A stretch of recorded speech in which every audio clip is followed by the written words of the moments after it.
ಆತ್ಮೀಯ ಸಾಯಿ ಸ್ಮೃತಿ ವೀಕ್ಷಕರಿಗೆ ನನ್ನ ಸವಿನಯ ನಮಸ್ಕಾರಗಳಾತ್ಮೀಯರೇ. ಈ ದಿನದ ಪಂಚಾಂಗ ವಿಶೇಷ. ಈ ದಿನ ಶ್ರೀ ಪರಾಭಾಣ ಸಂವತ್ಸರ ಉತ್ತರಾಯಣ ವಸಂತ ಋತು ವೈಶಾಖ ಮಾಸದ ಶುದ್ಧ ಅಷ್ಟಮಿ ಶುಕ್ರವಾರ 24/4/2026. ಇನ್ನು ಪಂಚಾಂಗ ವಿಷಯಕ್ಕೆ ಬಂದಾಗ 5 ಅಂಗಗಳಲ್ಲಿ ವಾರ ಶುಕ್ರವಾರ, ತಿಥಿ ಅಷ್ಟಮಿ ರಾತ್ರಿ 11 ಗಂಟೆ 33 ನಿಮಿಷವರೆಗೂ, ನಕ್ಷತ್ರ ಬಂದು ಪುಷ್ಯಮಿ ನಕ್ಷತ್ರ 12 ಗಂಟೆ 16 ನಿಮಿಷವರೆಗೂ, ಯೋಗ ಬಂದು ಧೃತಿ ಉಪರಿ ಶೂಲ, ಕರ್ಣ ಬಂದು ಭದ್ರೆ. ಇನ್ನು ರಾಹುಕಾಲ ಬಂದು 10:30ರಿಂದ 12, ಗುಳಿಕ ಕಾಲ ಬಂದು 7:30ರಿಂದ 9, ಅರ್ಧ ಪ್ರಹರಿ ಬಂದು 1:30ರಿಂದ 3, ಯಮಗಂಡ ಬಂದು 3ರಿಂದ 4:15, ಅಮೃತ ಗಡಿಗಳು 9ರಿಂದ 10:30 ಇರ್ತಕ್ಕಂಥದ್ದಾದ್ಮೇಲೆ ಇನ್ನು ಮುಂದಕ್ಕೆ ಬಂದಾಗ ದ್ವಾದಶ ರಾಶಿಗಳ ದಿನಕ್ಕೆ ಬಂದಾಗ ನೋಡ್ರಿ, ಮೇಷರಾಶಿಯವರಿಗೆ ಶುಭಕರವಾದ ದಿನ ಇವತ್ತು. ಕಾರ್ಯ ಸಫಲತೆ, ಬಂಧು ಮಿತ್ರಗಳಿಂದ ಶುಭ ಸುದ್ದಿ ಬರ್ತಕ್ಕಂಥದ್ದಿದೆ ಇವತ್ತು. ಈ ರೇಷ್ಮೆ ಕೃಷಿಕರಿಗೆ ಮಾತ್ರ ಒಳ್ಳೆಯ ಲಾಭದಾಯಕವಾಗಿರ್ತಕ್ಕಂಥ ದಿನ. ಯಾರು ಪೂಜಾ ದ್ರವ್ಯ ಮಾಡ್ತಾರೆ, ಪೂಜಾ ದ್ರವ್ಯ ಅಂದರೆ ಎಲ್ಲನೂ ಬರ್ತದೆ, ಬಾಳೆಹಣ್ಣು ಬರ್ತದೆ, ಪಂಚಫಲಗಳು ಬರ್ತದೆ, ಹೂವು, ಹಾಲು, ಮೊಸರು, ತೆಂಗಿನಕಾಯಿ, ಎಲ್ಲನೂ ಪೂಜಾ ದ್ರವ್ಯಗಳು. ಯಾರು ಪೂಜಾ ದ್ರವ್ಯಗಳನ್ನು ಮಾಡ್ತಾರೆ, ಹೋಮ ದ್ರವ್ಯಗಳನ್ನ ಯಾರು ಮಾಡ್ತಾರೆ ಅವರಿಗೆ ಉತ್ತಮವಾದ ವ್ಯಾಪಾರ ಆಗ್ತಕ್ಕಂಥದ್ದು. ನೀವು ಸುದರ್ಶನ ಮಂತ್ರವನ್ನು ಪಠಿಸಿ. 9 ಅದೃಷ್ಟ ಸಂಖ್ಯೆ ಪಶ್ಚಿಮ ಅದೃಷ್ಟ ದಿಕ್ಕು, ಹಳದಿಯ ಬಣ್ಣ ಅದೃಷ್ಟ ಬಣ್ಣ. ಆದ್ಮೇಲೆ ವೃಷಭ ರಾಶಿಗೆ ಬಂದಾಗಲಿಂದ ಮಂದ ಪ್ರಗತಿಯಿಂದ ಎಲ್ಲ ಕಾರ್ಯಗಳಲ್ಲಿ ವ್ಯತ್ಯಯ. ನೋಡಿ, ಒಂದು ಸರ್ತಿ ಮಂದ ಪ್ರಗತಿ ಬಂದುಬಿಡ್ತಂದ್ರೆ ಅವತ್ತೆಲ್ಲ ಕಾರ್ಯಗಳು ಬೆಳಗಿಂದ ಸಾಯಂಕಾಲದವರೆಗೂ ಕೆಟ್ಟೋಗ್ತಾ ಇರ್ತಕ್ಕಂಥದ್ದು. ಈ ಶುಂಠಿ, ತಂಬಾಕು, ಈರುಳ್ಳಿ ಬೆಳೆಗಾರರಿಗೆ ಶುಭಕರವಾಗಿರ್ತಕ್ಕಂಥ ದಿನ. ವೈದ್ಯರಿಗೆ ಈ ದಿನ ಒಳ್ಳೆಯ ಪ್ರಾಕ್ಟೀಸ್ ಆಗ್ತಕ್ಕಂಥದ್ದು. ಮಹಾಲಕ್ಷ್ಮಿ ಅಷ್ಟೋತ್ತರವನ್ನು ಪಠಿಸಿ. 8 ಅದೃಷ್ಟ ಸಂಖ್ಯೆ ಆಗ್ನೇಯ, ಅದೃಷ್ಟ ದಿಕ್ಕು ಬಿಳಿಯ ಬಣ್ಣ ಅದೃಷ್ಟ ಬಣ್ಣ. ಅದ್ಮೇಲೆ ಮಿಥುನ ರಾಶಿಗೆ ಬಂದಾಗ ಈ ದಿನ ಮಿಥುನ ರಾಶಿಯವರಿಗೆ ಲಾಭದಾಯಕವಾಗಿರ್ತಕ್ಕಂಥ ದಿನ, ಉತ್ತಮವಾದ ದಿನ. ಆರೋಗ್ಯದಲ್ಲಿ ಸುಧಾರಣೆ ಇರ್ತಕ್ಕಂಥದ್ದು, ಮಕ್ಕಳಿಂದ ಶುಭ ಸುದ್ದಿ ಬರ್ತಕ್ಕಂಥದ್ದು. ಈ ಮಾವು, ಹಲಸು, ಗೇರು ಬೀಜ ಯಾರು ಬೆಳೀತಾ ಇರ್ತಾರೆ ರೈತರು, ಅವರಿಗೆ ಒಳ್ಳೆ ಮಾರ್ಗದರ್ಶನ ಸಿಗ್ತಕ್ಕಂಥದ್ದು. ಹಾಲಿನ ಉತ್ಪನ್ನ ಮಾಡ್ತಕ್ಕಂಥವ್ರಿಗೆ ಒಳ್ಳೆಯ ಲಾಭ. ನೀವು ವಿಷ್ಣು ಸಹಸ್ರನಾಮವನ್ನು ಪಠಿಸಿ ಅಥವಾ ಕೇಳಿ.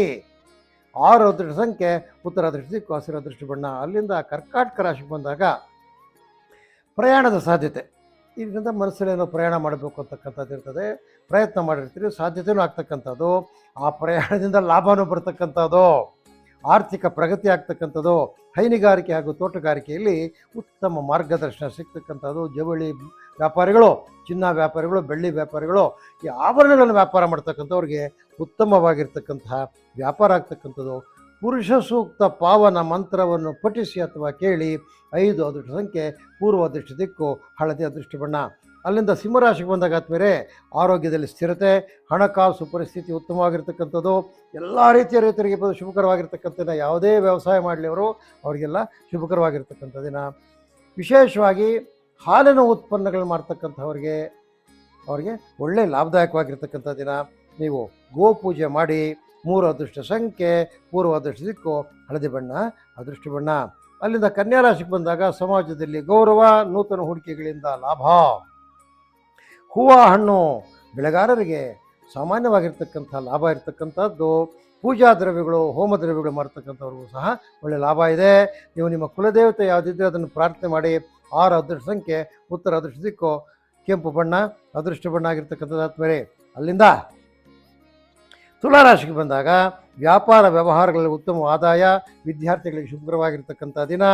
ಉನ್ನತ ವ್ಯಾಸಂಗ ಮಾಡ್ತಾ ಇರ್ತಕ್ಕಂಥವ್ರಿಗೆ ಒಳ್ಳೆಯ ಮಾರ್ಗದರ್ಶನ ಸಿಗ್ತಕ್ಕಂಥದ್ದು. ಭತ್ತ ಹಾಗೂ ಕಬ್ಬು ಬೆಳೆಗಾರರಿಗೆ ಶುಭಕರವಾಗಿರ್ತಕ್ಕಂಥ ದಿನ. ಆದ್ಮೇಲೆ ಈ ಜವಳಿ, ಈ ಗಾರ್ಮೆಂಟ್ಸು ಯಾರೋ ಅಂಗಡಿಗಳು ಹಾಕಿರ್ತಾರೆ ಅವರಿಗೆ ಒಳ್ಳೆಯ ವ್ಯಾಪಾರ ಆಗ್ತಕ್ಕಂಥದ್ದು. ನೀವು ನಿಮ್ಮ ಗ್ರಾಮ ದೇವತೆಯನ್ನು ಧ್ಯಾನ ಮಾಡಿ. 5 ಅದೃಷ್ಟ ಸಂಖ್ಯೆ ಕಪ್ಪು ಅದೃಷ್ಟ ಬಣ್ಣ ಆಗ್ನೇಯ ಅದೃಷ್ಟ ದಿಕ್ಕು. ವೃಶ್ಚಿಕ ರಾಶಿಗೆ ಬಂದಾಗ ಆದ್ಮೇಲೆ ಆರ್ಥಿಕ ಪರಿಸ್ಥಿತಿಯ ಸುಧಾರಣೆ, ಬಾಲ್ಯ ಸ್ನೇಹಿತರ ಭೇಟಿ, ಗೃಹ ಸೌಖ್ಯ, ರೇಷ್ಮೆ ಬೆಳೆಗಾರರಿಗೆ ಶುಭ, ಹೈನುಗಾರಿಕೆಯಲ್ಲಿ ಲಾಭ. ಬೆಳ್ಳಿ ಬಂಗಾರ ಆಭರಣಗಳನ್ನ ಯಾರು ಮಾಡ್ತಾರೆ ಅವರಿಗೆಲ್ಲ ಒಳ್ಳೆಯದಾಗಿರ್ತಕ್ಕಂಥ ದಿನ. ನೀವು ಲಕ್ಷ್ಮೀನಾರಾಯಣನ ಧ್ಯಾನ ಮಾಡಿ. 1 ಅದೃಷ್ಟ ಸಂಖ್ಯೆ ದಕ್ಷಿಣ ಅದೃಷ್ಟ ದಿಕ್ಕು, ಕೇಸರಿಯ ಬಣ್ಣ ಅದೃಷ್ಟದ ಬಣ್ಣ ಆಗಿರ್ತಕ್ಕಂಥದ್ದು. ಮೇಲೆ ಅದನ್ನು ಮುಂದಕ್ಕೆ ಬಂದಾಗ ಧನುಸ್ಸು ರಾಶಿಯವರು. ಈ ಧನುಸ್ಸು ರಾಶಿಯವರಿಗೆ ಕಾರ್ಯ ಸಫಲತೆ, ಕ್ಷೇತ್ರ ದರ್ಶನ ಯೋಗ, ಬಂಧುಗಳ ಭೇಟಿ, ಆರ್ಥಿಕ ಸ್ಥಿರತೆ. ಎಣ್ಣೆಕಾಳು ಯಾರು ಇಟ್ಕೊಂಡಿರ್ತಾರೆ ಮನೆಯಲ್ಲಿ, ಬೇವಿನ ಕಾಳಾಗಲಿ, ಹೊಂಗೆ ಕಾಳಾಗಲಿ, ಈ ಸೋಯಾ ಆಗಲಿ, ಅಥವಾ ಈ ಒಂದು ಎಳ್ಳಾಗಲಿ, ಎಳ್ಳು ಕೂಡ ಎಣ್ಣೆ ಪದಾರ್ಥನೇ, ಅಥವಾ ಈ ಕಡಲೆಕಾಯಿ, ಹುರಿಗಡಲೆ, ನೆಲಗಡಲೆ ಅಂತಾರೆ ನೋಡಿ, ಅದು ಸಹ ನಿಮಗೆ ಯಾರು ಇಟ್ಕೊಂಡಿರ್ತಾರೆ ರೈತರಿಗೆ ಅವರಿಗೆ ವ್ಯಾಪಾರದಲ್ಲಿ ಲಾಭ ಆಗ್ತಕ್ಕಂಥದ್ದು. ಪೂಜಾ ದ್ರವ್ಯ, ಹೋಮ ದ್ರವ್ಯ ಯಾರು ಮಾಡ್ತಾರೆ ಅವರಿಗೆ ಲಾಭದಾಯಕವಾಗಿರ್ತಕ್ಕಂಥ ಗೋವಿಂದಾಷ್ಟಕವನ್ನು ಪಠಿಸಿ. 3 ಅದೃಷ್ಟ ಸಂಖ್ಯೆ, ಈಶಾನ್ಯ ಅದೃಷ್ಟ ದಿಕ್ಕು, ಕೇಸರಿ ಅದೃಷ್ಟ ಬಣ್ಣ. ಅಲ್ಲಿಂದ ಮಕರ ರಾಶಿಗೆ ಬಂದಾಗ ವ್ಯಾಪಾರ, ವ್ಯವಹಾರ, ವ್ಯವಸಾಯಗಳಲ್ಲಿ ಲಾಭ, ಹೈನುಗಾರಿಕೆಯಲ್ಲಿ ಶುಭ. ಹಾಲು ಮತ್ತು ಹಾಲಿನ ಉತ್ಪನ್ನಗಳು ಮಾಡ್ತಕ್ಕಂಥವರಿಗೆ ಒಳ್ಳೆಯ ದಿನ. ನೀವು ಅಷ್ಟಲಕ್ಷ್ಮಿಯ ಸ್ತೋತ್ರವನ್ನು ಪಠಿಸಿ. 4 ಅದೃಷ್ಟ ಸಂಖ್ಯೆ, ಪಶ್ಚಿಮ ಅದೃಷ್ಟ ದಿಕ್ಕು, ನೀಲಿ ಅದೃಷ್ಟ ಬಣ್ಣ. ಅಲ್ಲಿಂದ ಕುಂಭರಾಶಿಗೆ ಬಂದಾಗ ಆದಾಯದ ಕೊರತೆ, ಆರ್ಥಿಕ ಖರ್ಚು, ವೃಥಾ ತಿರುಗಾಟ, ದಾಳಿಂಬೆ, ಈ ದ್ರಾಕ್ಷಿ, ಸೇಬು, ಸಪೋಟ, ಈ ಕಿವಿ ಫ್ರೂಟ್ಸು ಇದನ್ನು ಬೆಳೆದಿರ್ತಕ್ಕಂಥ ಬೆಳೆಗಾರರಿಗೆ ಒಳ್ಳೆಯ ವ್ಯಾಪಾರ ಆಗ್ತಕ್ಕಂಥದ್ದು, ಲಾಭದಾಯಕವಾಗಿರ್ತಕ್ಕಂಥದ್ದಿನ. ಕಾಫಿ, ಟೀ, ರಬ್ಬರು ಯಾರು ಅಂಗಡಿಗಳು ಇಟ್ಟು ಮಾಡ್ಕೊಂಡು ಬರ್ತಾರೆ ಅವ್ರಿಗೆಲ್ಲ ಒಳ್ಳೆಯ ದಿನ ಆಗಿರ್ತಕ್ಕಂಥದ್ದು. ಲಕ್ಷ್ಮೀ ವೆಂಕಟೇಶ್ವರನ ಧ್ಯಾನ ಮಾಡಿ. 5 ಅದೃಷ್ಟ ಸಂಖ್ಯೆ, ಪಶ್ಚಿಮ ಅದೃಷ್ಟ ದಿಕ್ಕು, ಹಳದಿ ಅದೃಷ್ಟ ಬಣ್ಣ. ಅಲ್ಲಿಂದ ಮೀನರಾಶಿಗೆ ಬಂದಾಗ ಕಾರ್ಯ ಸಫಲತೆ, ಬಂಧು ಮಿತ್ರರ ಭೇಟಿ, ಮಕ್ಕಳಿಂದ ಶುಭ, ತರಕಾರಿ, ಹೂವು, ಹಣ್ಣು ವ್ಯಾಪಾರಗಳಲ್ಲಿ ಶುಭಕರವಾಗಿರ್ತಕ್ಕಂಥ ದಿನ. ಜವಳಿ, ಗಾರ್ಮೆಂಟ್ಸ್ ಯಾರು ಇಟ್ಟಿರ್ತಾರೆ ಅವರಿಗೆ ಲಾಭದಾಯಕ ಇರ್ತಕ್ಕಂಥ ದಿನ. ಗೋವಿಂದ ನಾಮಸ್ಮರಣೆ ಮಾಡಿ. 1 ಅದೃಷ್ಟ ಸಂಖ್ಯೆ, ಈಶಾನ್ಯ ಅದೃಷ್ಟ ದಿಕ್ಕು, ಹಸಿರು ಅದೃಷ್ಟ ಬಣ್ಣ. ಆದ್ಮೇಲೆ ಅಲ್ಲಿಂದ ಈ ದಿನದ ಒಂದು